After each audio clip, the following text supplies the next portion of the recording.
And so, the lost opportunities. And we must look at the Eastern Front. On the 4th of June, the Russian offensive, the Brusilov offensive, had begun with stunning results.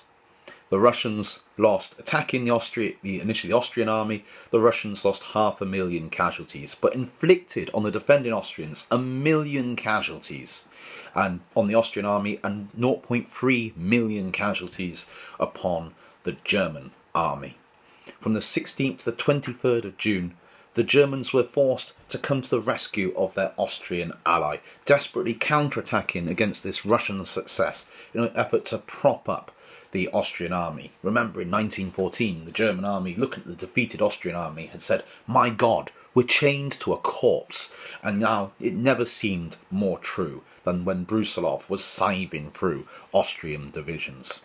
Now, if the British had had more luck in July, or used their cavalry better on the night attack, then they could have significantly lengthened the German front at a time when the Germans are desperate for every regiment that they can find. Had they lengthened that front, then they'd have taken away the reserves the Germans needed to counterattack against this Russian offensive.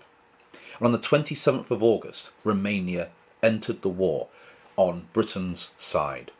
Now, arguably, if Romania had entered the war in late June, rather than on the 27th of August, the Central Powers armies, being further stretched by this extra front, would have been so thinly stretched that somewhere the perimeter defence would have given way, probably in the east against Brusilov.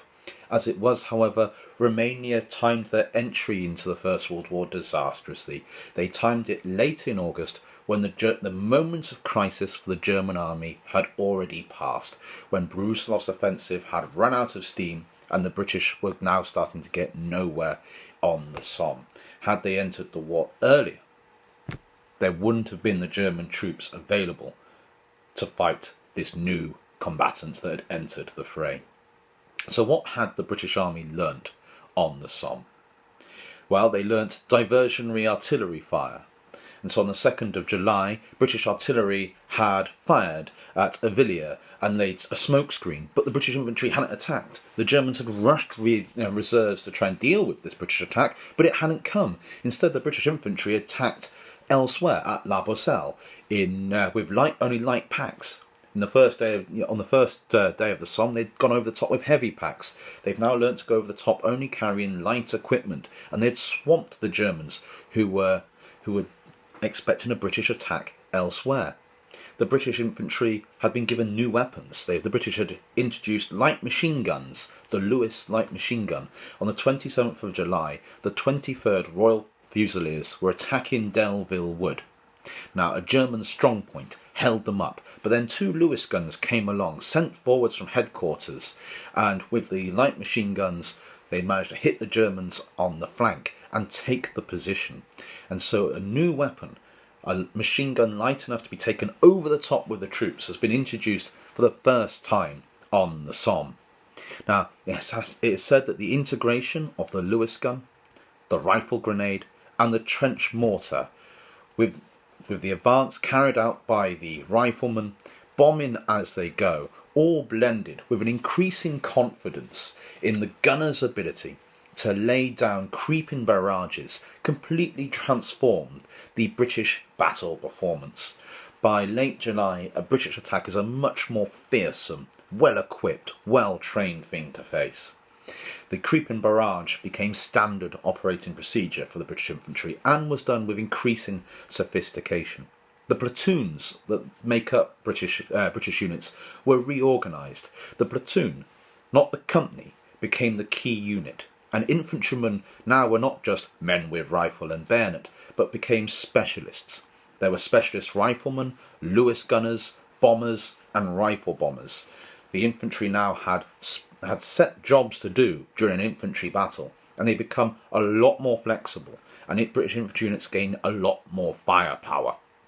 You then get, after the first wave, mopper-upper waves, a second wave to bring up barbed wire, sandbags and grenades to clear away any Germans left behind by the first assault, to consolidate the ground captured, and to refortify it ready to face the German counterattacks, but that allowed the British first wave assault troops to advance with much lighter packs. So in conclusion, the Battle of the Somme was our bloodiest battle, and it can seem that it achieved little, but that's not true. The Somme was a overly expensive tactical victory for the British, a necessary victory on the road to the final victory in 1918.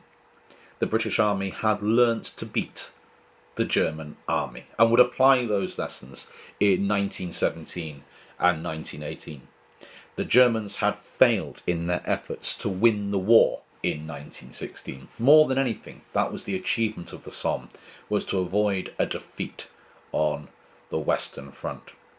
And now, as 1917 begins, the British plan to try and break the German army once and for all, and to end the war in 1917. I hope you all keep safe. Hope you're coping with self-isolation, and I'll speak to you all soon.